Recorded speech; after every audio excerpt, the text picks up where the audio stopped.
While slaves were taken by the millions, those remaining in Africa were oppressed by European colonists.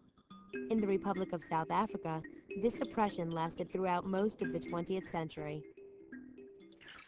This is South Africa. The country sits on the southern tip of the African continent, between the Atlantic and Indian Oceans.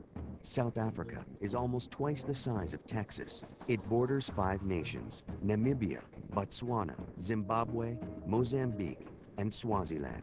It also surrounds the tiny country of Lesotho. South Africa is also a place where a social, political, and economic system called apartheid kept white people separate from non-white people.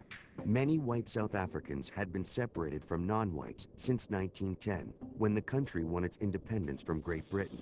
But this separation wasn't made legal until 1948, when the all-white South African government voted to support and enforce apartheid. Apartheid laws allowed whites to get top positions in government, as well as good jobs, nice homes, and a high standard of living. But people of African, Asian, and multiracial descent had a lower standard of living and were treated as foreigners in their own country.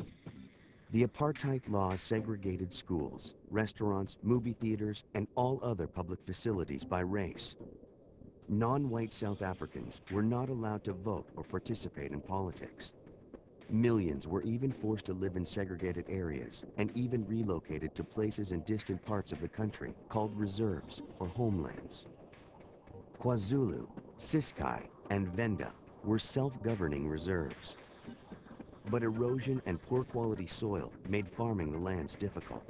The reserves could not support the people who lived there.